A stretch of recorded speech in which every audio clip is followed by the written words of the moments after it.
嗨，Jim，哎，永华你好啊，你好。好像还没有别的人进来啊。OK，Oh, so it's being recorded. Wow.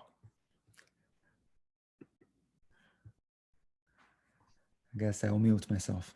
OK， sure。Hi, everyone. Hi, Andrew。Hi, Zhu。Hey.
Well, I guess some people will probably trickle in after this, but we can get started so we have enough time at the end for questions and so you have enough time to get through your presentation.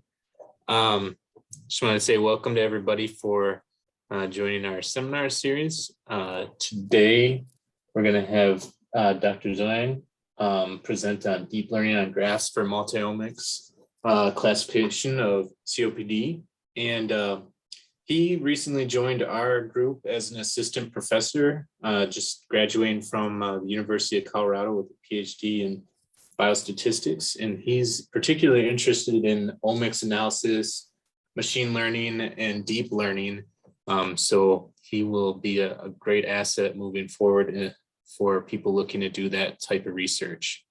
So I'll leave it to you now, Yung. Thank you so much, Andrew, for your kindness introduction. Let me share my screen.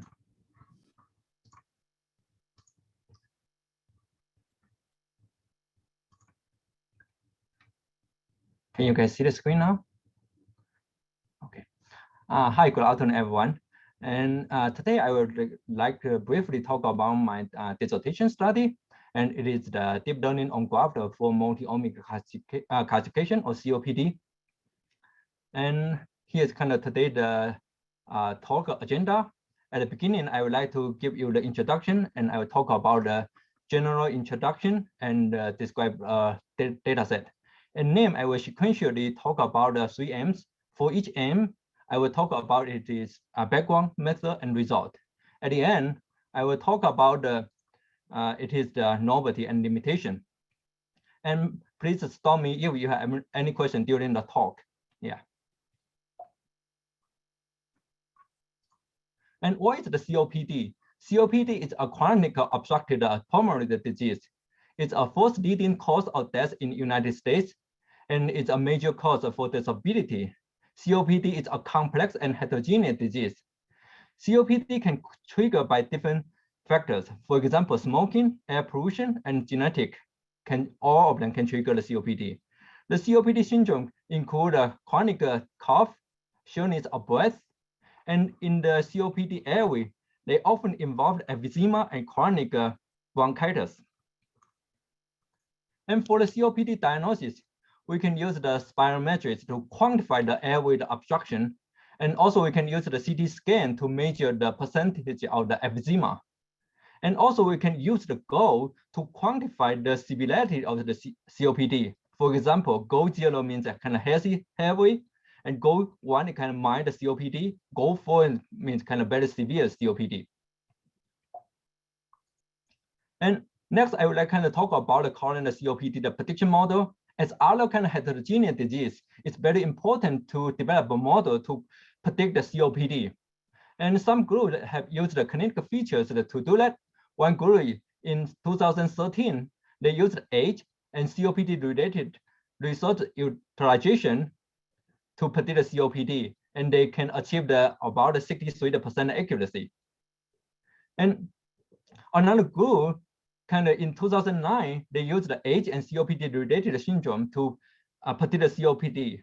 Although they can achieve the 83% prediction accuracy, but the data set is very skewed. They only have 46 cases, but 946 control. That means if we do not do anything, but everyone is controlled, we can achieve more than 90% accuracy. And recently, on a group, in 2020, they used the imaging data to predict the COPD. They can achieve the 74% accuracy. Although this method maybe can provide some kind of useful aspect in clinic. However, they do not have the reveal the molecular mechanism of the COPD development. So next, I would like to introduce the COPD gene study. COPD gene study is one of the largest COPD cohort study. We have recruited about 10,000 subjects, and this cohort is kind of multi-center, multi-time points study. It includes phase 1 to phase 3, and it's a genome-wide association study. We have class subjects genotyping, clinical, and imaging phenotyping data. And as a COPD gene ancestry study in phase 2, we have collected subject transcripted omic, proteomic, and metaomics data. And we have the 644 subjects that have both transcripted omic and proteomics data. 1,183 the mRNA also have corresponding protein measurement. And for the colony omics analysis, usually you can investigate the gene, the protein individually, such as the biomarker study, or we can just use the analyze the gene, the protein at a pathway level within the a single omic type. And as we know, protein can interact together, and they that's how they control the downstream biological activity. For example, the transcription factor can upregulate or downregulate its downstream protein expression. And name the gene protein expression can go back to regulate the upstream the transcription factor level. So it's important to construct the protein interaction network. So to construct this kind of network, we can simply use some kind of omic data, for example, RNA sequencing data. And then we can calculate their parallel correlation and then construct a co-expression network.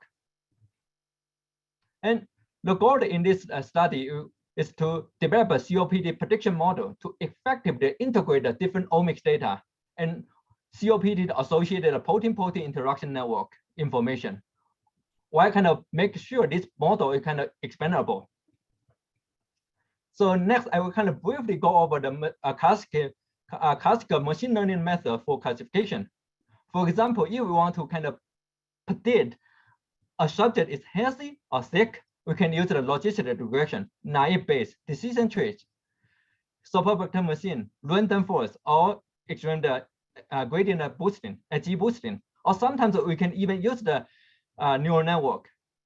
And usually supervector machine, random forest, the AG boosting usually can achieve high accuracy than the conventional method, including logistic regression, naive-based, and decision trees. And the neural network are often used for the difficult classification problem. For example, we can use the convolution neural network to predict the people's emotion with the their face image.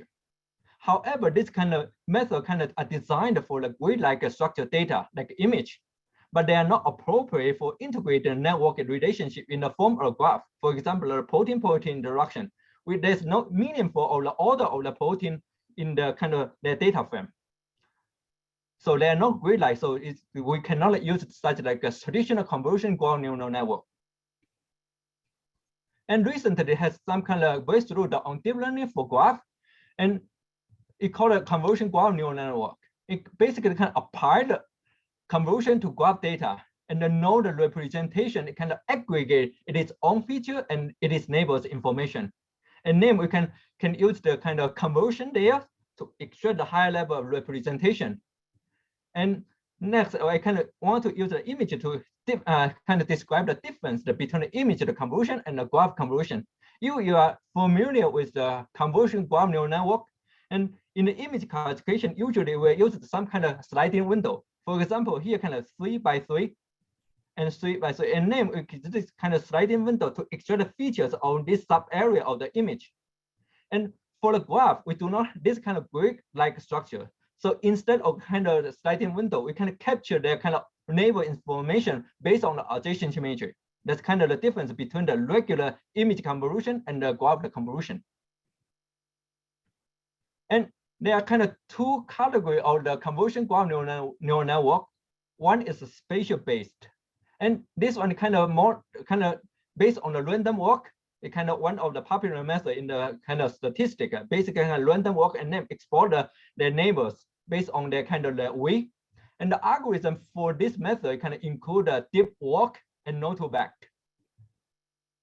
And this method are often used for the node prediction. For example, if we are interested into the gene protein, there are nodes in the adjacency matrix, and we are interested into which gene have some what property, and we can use this method to do that. And another method called a spatial-based convolution graph neural network, and this one based on the spatial graph theory. And recently, the SHAP Shepley approximation technique has been proposed to improve the computation efficiency. And also this method has been demonstrated outperforming many existing machine learning methods. And this method is good for the graph prediction.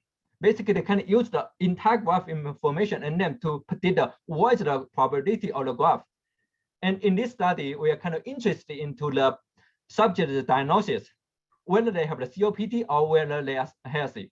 So we use all the omics data to do the kind of COPD prediction. So that means kind of we use the entire graph to predict that.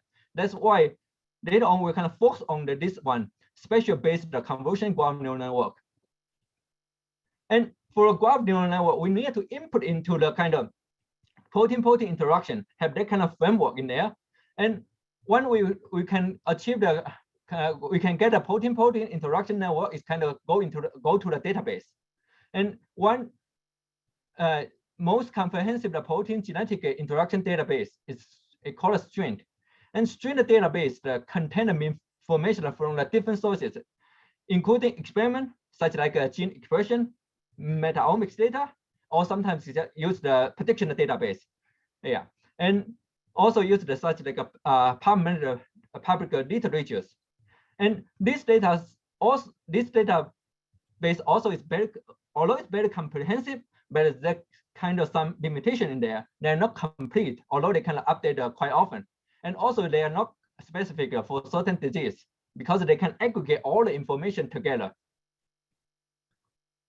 And here I want to show you the study outlined in this study. So in the M1, we want to kind of develop a new statistical method to reconstruct the disease-associated PPI. And here kind of focus on the COPD disease. And then we will kind of incorporate the disease-associated PPI and 2 omics data, proteomic data, and the transcriptomic data. And then train the spatial-based convolution graph neural network for COPD classification.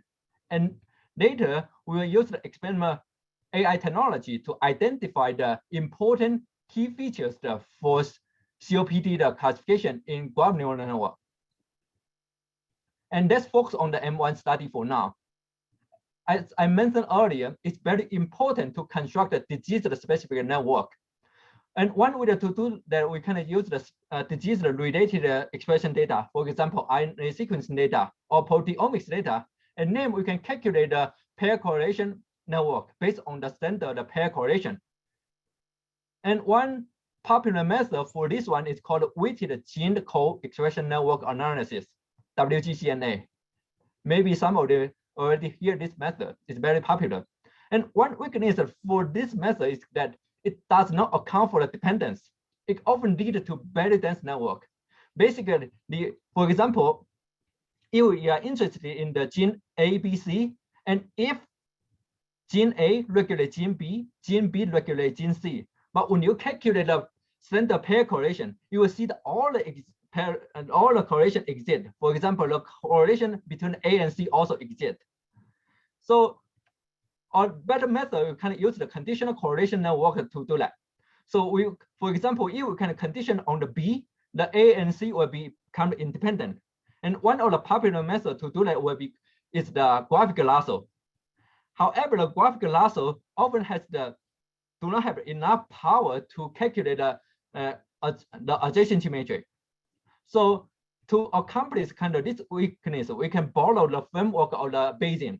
The Bayesian basically want to borrow the prior knowledge to do that. So here we can borrow the such like the previous known protein-protein interaction network from the STRING database, and then use this kind of prior knowledge to guide where we construct the network. And then we kind of put them together to reconstruct the disease-specific PPI. And there are two kind of methods to do this kind of job for incorporating the prior PPI. One is called weighted graphical lasso. This one kind of built on the regular lasso, and it's constrained the maximum likelihood estimation. And this method can integrate the known PPI information for graph learning. However, this method could be computationally intractable for high-dimensional data. It's kind of computation very intense. Another method is kind of called network-based gene set analysis, NetGSA. And the NetGSA kind of combine the neighborhood selection technique and MLE. And later I will illustrate how neighborhood selection work later on. And this method kind of integrate the known pathway information for graph learning. Originally, this method kind of designed for the kind of known pathway. So that's why kind of they take a binary 0 or 1 into account of the previous known protein-protein interaction. So one weakness for this method is kind of it does not account for the variational interaction strength. For example, protein A, B, and C, maybe the interaction between the A and B is much stronger than the interaction between the A and C. So we need to take this into account when we incorporate in the prior PPI. So in the M1, we want to develop a new method for graph structured learning based on the expression data and known network information. We extend the NetGSA approach and incorporate the variational weight of the known PPI and expression data to update the PPI network. And also we can add some kind of correlation filtering to increase the computation efficiency, especially this method kind of designed for global network learning.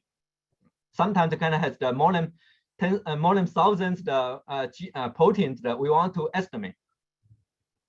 And here's the detailed algorithm we propose. And we named this method as the augmented high-dimensional graphical lasso. And I won't go into the detail about this algorithm due to the time limit. Instead, I will kind of illustrate the three advantages in this new algorithm. So we account for the edge with the implied node PPI, and here the W indicate the prior node with PPI. It can take any value between 0 and 1, and if it's equal to 1, that means we do not have the prior evidence to indicate there's the interaction going on between the two proteins. But if the W is close to 1, that means we know there's the stronger correlation going on, stronger interaction going on between the two proteins. The next advantage about the AhGlasso is that it combines the neighborhood selection, the technique, and maximum likelihood estimation. Another one, we add the screening method to speed up the computation. And next, I would like to illustrate how the neighborhood selection works in AhGlasso. So it kind of relatively simple. So for example, if we want to study the relationship between the node 1 and the other nodes from node 2, node 3, node 4 to node 8, we can take the expression value of node 1 as outcome, Y, and take the expression value of all the other nodes from node 2, node 3 to node 8 as covariates, something like X input. And we can simply put into the Lasso regression. And this piece here it kind of regular linear regression, and here kind of at the regularization, L1 regularization Lasso. And with this one can estimate the beta, the coefficient. And if the beta coefficient are significantly different 0, that means there's kind of potential relationship exist between the nodes and node 1. For example, here beta 1,2, beta 1,5, beta 1,7 are significantly different from 0. That means there's a kind of potential relationship between node 1 and node 2, node 5, and node 7. And we can, in this method, we can allow us to study the relationship about the node 1 and the other nodes. And then we can recursively apply this kind of Lasso regression on each node to let us to study the neighborhood relationship of all nodes. And here I would like to kind of show you the flowchart, how we simulate data and how we evaluate newly developed method. So first, we kind of simulate the adjacency matrix as a prior PPI. And then we kind of add a random change on the weighted edges, but we keep the similar sparsity level. Because we think in the biology, some of the new network which kind of appears, some of the existing method network will maybe disappear in certain condition. And the resultant network can serve as a true target network with known precision matrix and covariance matrix. The precision matrix is the inverse of the covariance matrix. And then we use this known covariance matrix. We can simulate data follow multivariate normal distribution. We can simulate data with a different sample size. And then with the prior PPI and simulated data, we can feed into the AhGlasso for network estimation. And name, we can compare with the true network and the experimented network. And we can calculate sensitivity, specificity, and F1 score, MCC. F1 score is the combination of the sensitivity and the specificity. And it's a good metric to deal with unbalanced data set. For example, to mimic our biology, we kind of simulate our data to have about a 4% density. That's kind of what we observed in the database, kind of similar to that. So, and the MCC, it kind of, it called a Mayfield coefficient. It's another popular metric to assess the model performance in the graph estimation. And next, I want to show you the result. The fourth question we asked, does incorporating the prior knowledge can improve the prediction accuracy? And here I can show you the sensitivity, F1 score, and MCC. The sensitivity here without the PPI is very low, and also the F1 score without the PPI, MCC are also low. With the PPI, incorporating the prior knowledge can significantly improve the sensitivity, F1 score, and MCC. And this one kind of suggests that incorporating the prior knowledge significantly improve the prediction accuracy. And the next question I asked, does this kind of advantage depends on the sample size, depends on the overlapping between the prior knowledge and the target network, kind of how accurate our prior knowledge is. And here we use the F1 score difference as our metric. F1 score difference equal to F1 the PPI minus F1 without the PPI. And here we kind of with the fixed graph size, and then the sample size change. And here you can see that when the sample size is getting larger and the F1 score difference is getting smaller, it makes sense. So there is something like the Bayesian framework when we have a lot of data available. So whether we incorporate the previous known knowledge, it kind of become the impact becomes less and less. So when we have the larger data set, we do not, it doesn't matter whether we incorporated the prior knowledge or not. And the next question we want to investigate is that what is the impact of the overlapping percentage? And if the overlapping is 0 between the prior knowledge and the target network, that means our prior knowledge is not accurate at all. And here, as you can see, when the overlapping percentage increase, the F1 score difference also increase. That means the kind of advantage of incorporating the prior knowledge depends on the sample size and overlapping the percentage. And next, we would like to kind of yes. Sorry, can I ask for a clarification on that? Can you go to the previous slide, please? Could you repeat the question one more time? Sorry. Could you just go to the previous slide, those graphs? Yes. Yeah. So when you see this pattern, is it that the F1 in the PPI, like, is the let's see, the F1 without the PPI, is that getting better and the F1 PPI is staying the same, or is there, I'm interested in just what the F1 with the PPI would be with sample size and the F1 without the PPI, what those relationships are. It could be one staying the same and the other one's moving. Is that? Yeah, thank you. That's a good question. Yes. So I want to clarify that kind of when we kind of started overlapping the percentage, we kind of fixed the sample size and also fixed the graph size. Otherwise, kind of too many variables going on. So in this data set, we have the fixed sample size and the fixed graph size. Only that the overlapping the percentage the change. And name one of them without the PPI because we do not have the incorporated in the prior knowledge. So that one kind of keep the similar level, but the F1 with the PPI kind of change. But here I only show you the F1 score difference. So basically one change, the other one kind of keep the kind of constant. Yeah. Okay. Okay. Thank you. So next, we would like to compare our method with the existing method. So we compare two versions of the weighted graph lasso. One published in 2015, another published in 2017. So the key difference between these two methods is how they select the lambda parameter. So the lambda parameter is the parameter to control the sparsity of the network. So the Whittier Lasso in 2015, they used the BIC. Another one in 2017, the Whittier Lasso, they used the cross-validation with the log likelihood. They do not penalize the number of the edges in the adjacency matrix.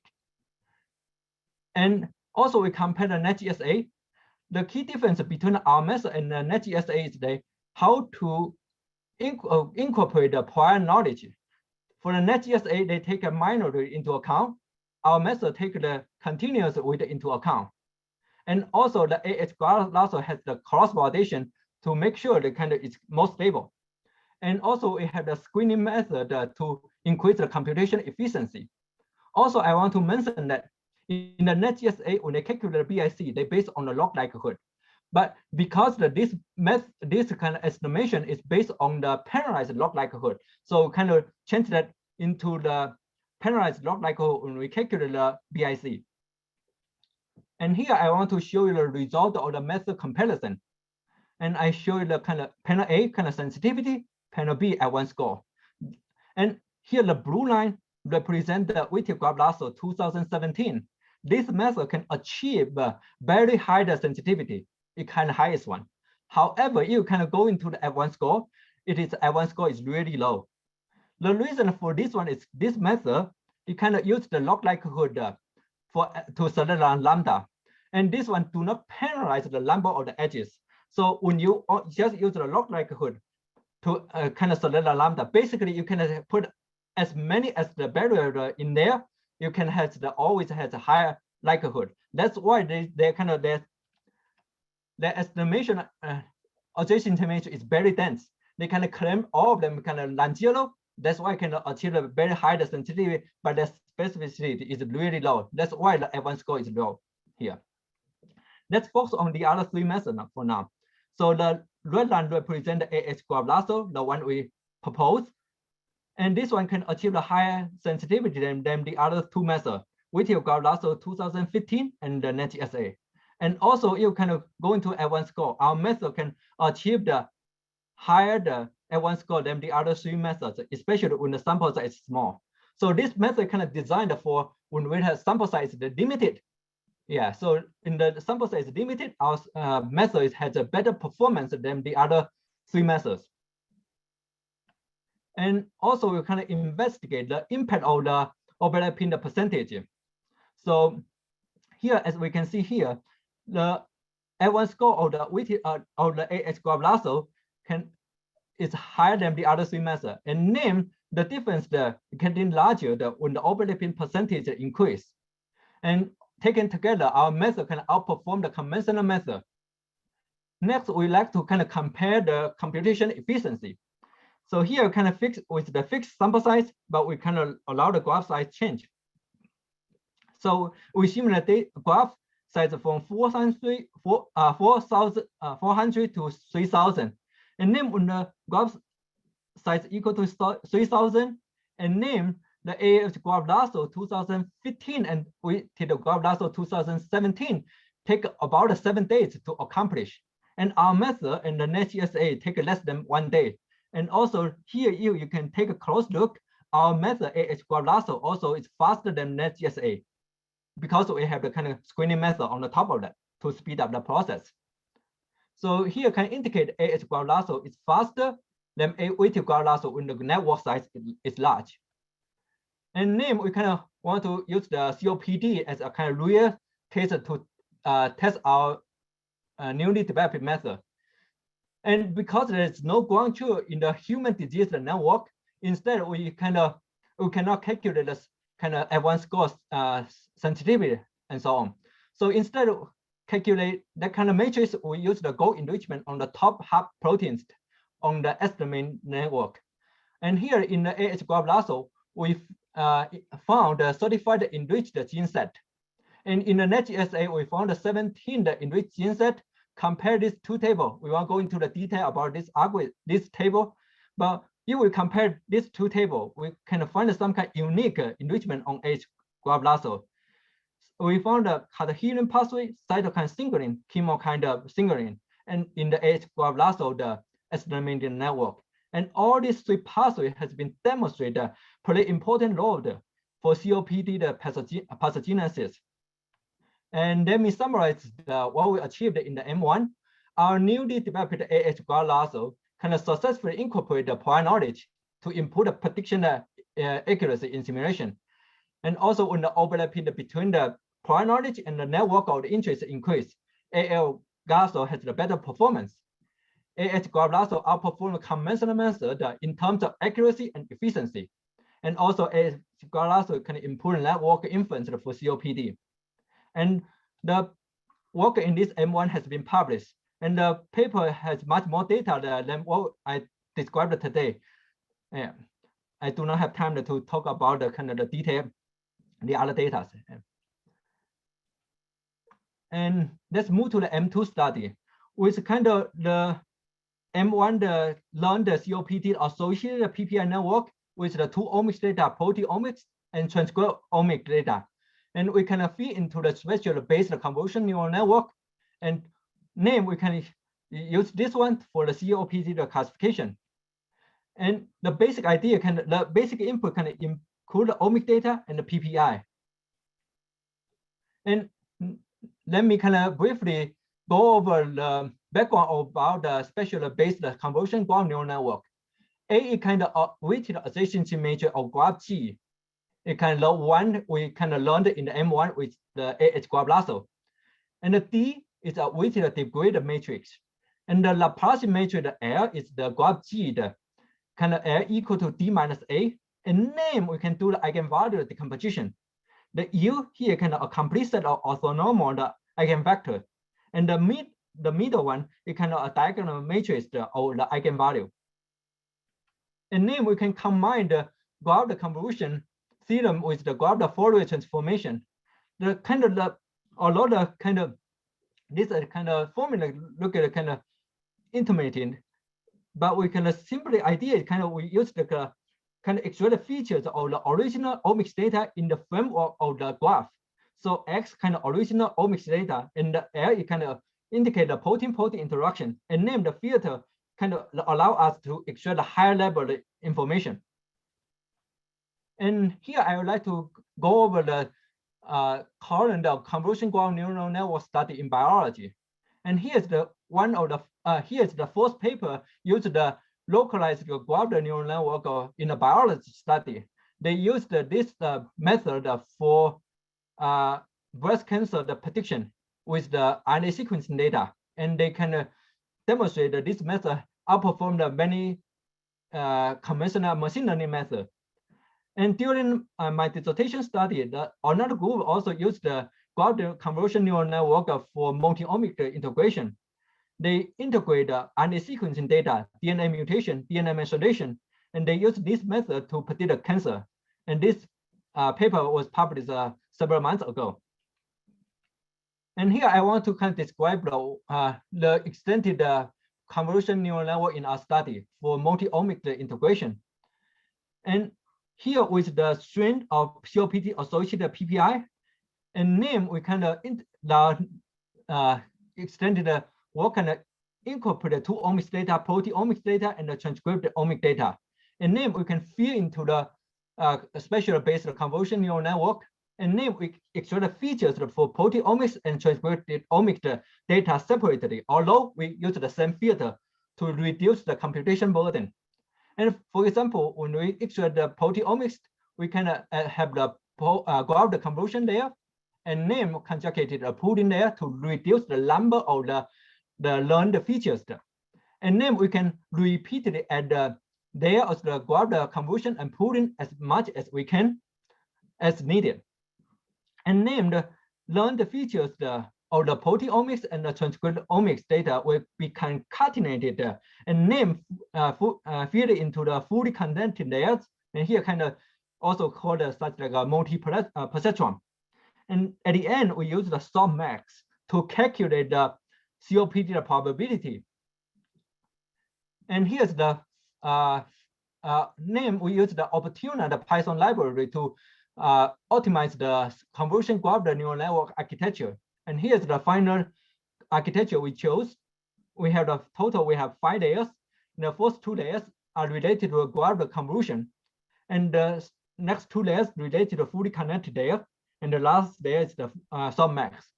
And the panel B shows you the total number of the parameter we used in each layers. And because we have a lot of layers, a lot of parameter in a graph neural network, and as the other neural network, that's kind of potential problem is the kind of overfitting. So to prevent this happening, so at some kind of regularization technique, we set up the dropout equal to 0.7, L2 regularization equal to 0.05, and also we have the audio stopping based on the performance of the validation data set. And next, I would like to kind of briefly talk about the clinical characteristic of the controlled and COPD subject with goal 2+ in this study.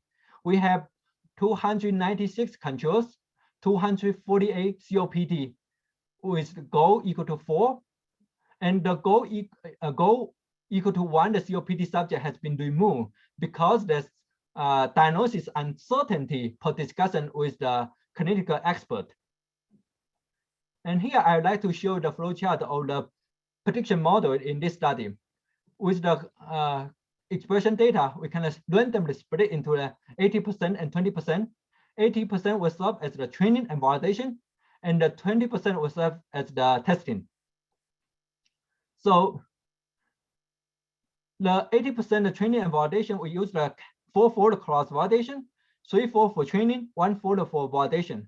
And one validation can be used to optimize the model training. The training model include random forest, supervector machine, the edge boosting, multi-layer perceptron, convolution graph neural network. And at the end, we use the testing data set to assess the model performance. And here I would like to show the different the performance of the different methods. And for the convolution graph neural network, here we use the strain PPI, but not the disease PPI yet. And name for the random forest, the supervector machine, the edge boosting multi-layer perceptron, also sometimes called a regular neural network. And this method doesn't account for the protein-protein interaction. So kind of for simplicity, we kind of concatenate the two omics data together for model training. And as you can see here, the convolution graph neural network can achieve the higher prediction accuracy than the other 4 methods, and the difference are significant different. And then we want to kind of compare the single omics and the two omics integration. As you can see here, if we just use the single omics, for example, proteomics or transcriptomics, the prediction accuracy is lower than the two omics with the convolution neural network. And this one kind of demonstrates that our extended convolution neural network successfully integrate the two omics data, and the difference are significantly different. And the next question we ask, if we fill into the kind of disease-specific network, does that can increase the model performance? So here we kind of reconstruct the COPD, the associated network with independent data sets. It kind of independent transcriptomic data. And this data do not have the proteomic data measurement, and the N equal to 1,656. And here's the result. And then let us focus on the panel A first, the proteomics data. And here is kind of the strain PPI, and here kind of COPD, the associated PPI. As you can see here, the disease-specific PPI can improve the prediction accuracy. And the similar pattern observed in the two omics data, we also kind of see that this kind of improvement. However, if we kind of go into the transcriptomic data, we didn't see that this kind of advantage. So we think maybe although the COPD associated PPI is learned from independent data set, but it's still kind of transcripted omic data. So maybe they carry the similar information. That's why we didn't see the improvement. And let me summarize what we achieved in the M2. So the convolution graph neural network can incorporate protein-protein interaction and can achieve the high accuracy than many conventional methods in COPD classification. We extend the convolution graph neural network to integrate the proteomic and transcriptomic data to improve the model performance. And also the COPD, the specific PPI can fully improve the convolution neural network performance. And let's move to the kind of M3 study. So the M2 study kind of graph neural network sometimes kind of claim maybe kind of something like a black box. It's kind of hard to understand how do we make a prediction, not like a logistic regression. So here we kind of want to use the current experimental machine learning technique to identify and interpret the key features in this kind of model, and understand how they make the precision, make the decision for classification. And let me kind of briefly go over the experimental machine learning. And for the conventional deep model, the interpretation approach, they include the local interpretable model agnostic explanation line, and also kind of deep learning important features, the deep diff, therewise the relevance, the propagation LRP, and all these methods are very popular for deep learning framework. And however, this method kind of are good for local explanation, but they do not provide a global explanation. Recently, one group kind of unified the conventional method with the game theory and proposed a new method called SHAP.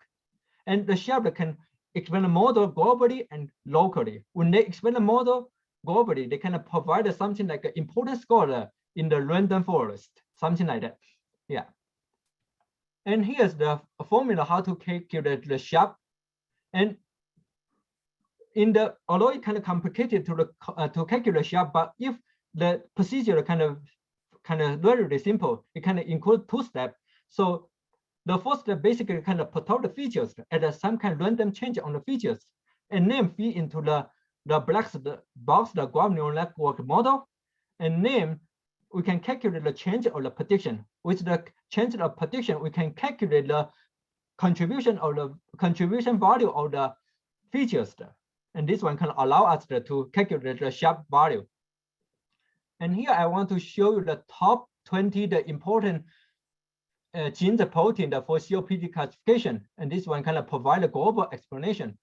The pink can indicate the feature related to the mRNA. The green indicate the feature related to the protein. And here, the horizontal kind of show you the value of the SHAP, basically the importance of the contribution of each features. And each dot represent each subject. And the dot color here kind of show the feature value or the original omics expression value. And here, for example, in this subject, the BMP10 mRNA expression is low, and then the SHAP value is close to negative 0.6, and that means the BMP10 in this subject kind of has some kind of protective effect to kind of predict that this subject become the kind of a healthy subject.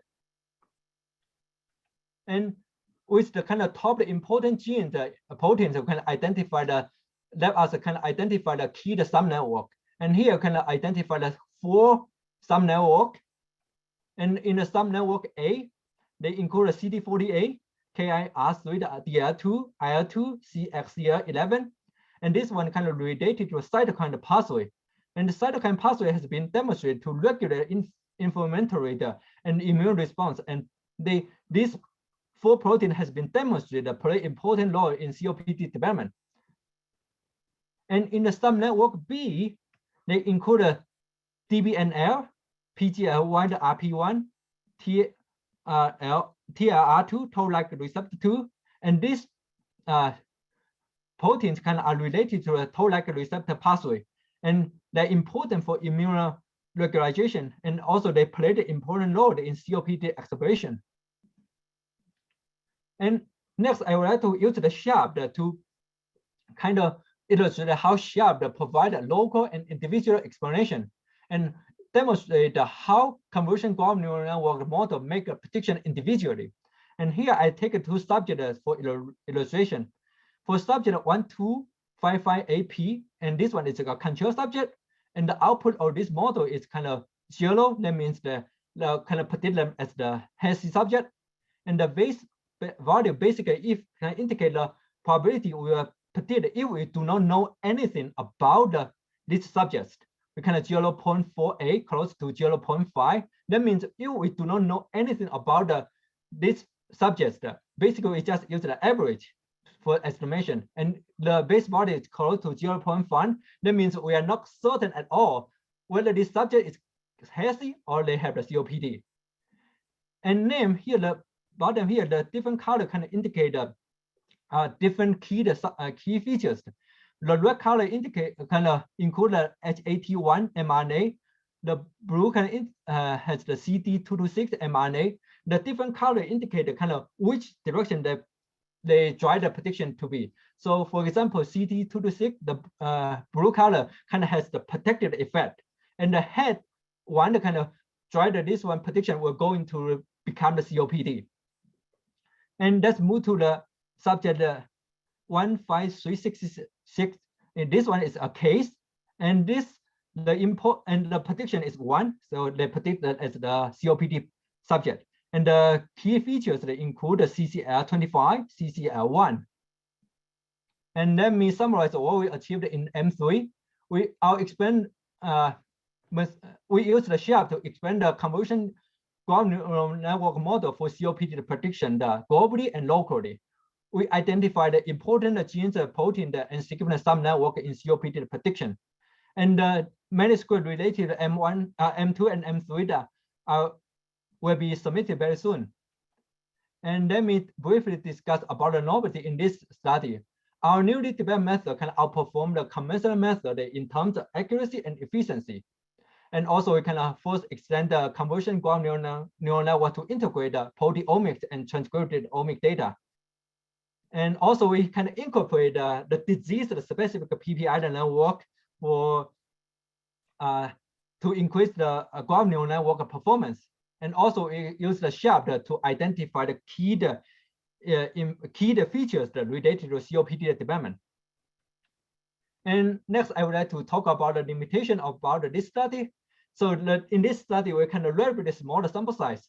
And also we do not have the kind of independent cohort to assess the model performance. And also in our convolution neural network development, we use the same filter for the different omics. But however, maybe the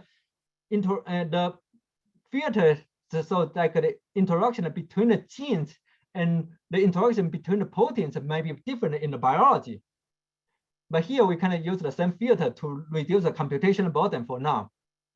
And also when you calculate SHAP value, we kind of ignore the protein-protein interaction, the relationship. So in the future, we will kind of also want to extend our study to the COPD gene phase 3, the study with the larger sample size. We want to access the model performance on the other clinical cohort. So, and also we want to identify important subnetwork for COPD classification with the graphed layer-wise relevance propagation, GRP. And this method kind of just recently developed. And this one can take PPI into account when they expand the model. So at the end, I would like to thank my advisor, Dr. Katerina Karras, and also I would like to thank my other committee member. And also I would like to thank the Biodata Catalyst Fellowship to provide me a wonderful cloud ecosystem for high-speed computation. Also, I would like to thank my teacher and my colleague in NECO group and BBSR group. BBSR kind of biostatistic, bioinformatics service group. And by the way, I want to advertise a little bit about this group. So our group can provide biostatistic and bioinformatics support for a variety of the study, from clinical trial to basic research study. And we are looking forward to cooperation with you if you have interest. And here I would like to show you the 4 key reference in this dissertation study. At the end, I would like to thank you for your attention. I would like to take your question if you have.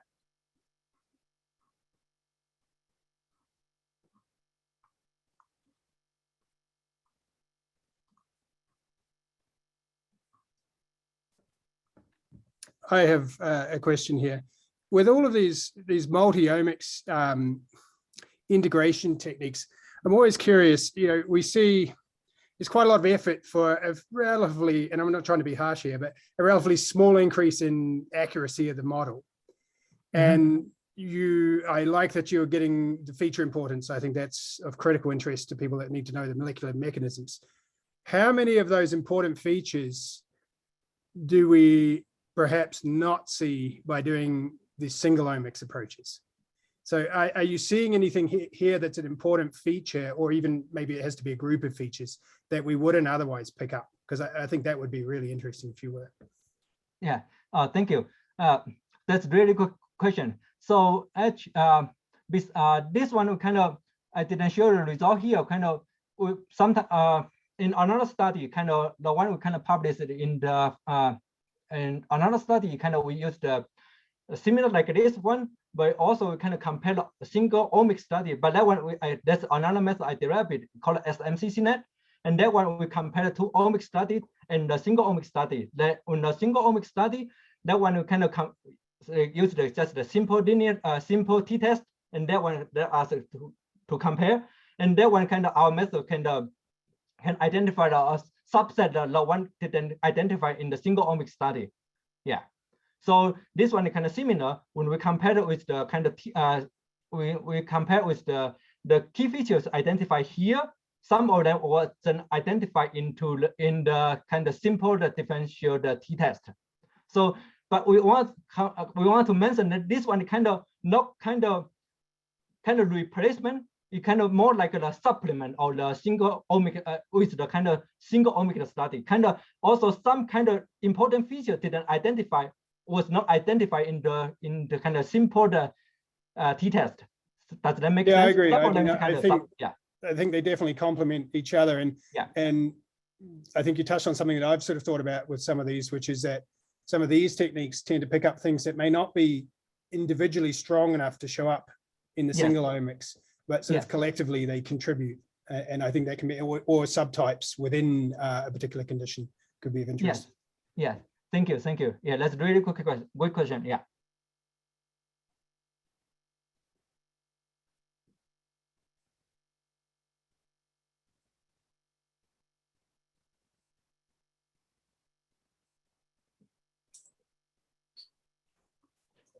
Well, if I guess we don't have any other questions, just want to thank Yung again for giving a great presentation and just saying that we have another lecture coming up in April on the 20th, and that will be with Dylan Jensen from IT Group. So look ahead for an announcement on what that topic will be. Thank you everybody for attending, and thank you again to Yung for giving a great presentation. Thank you so much, everyone.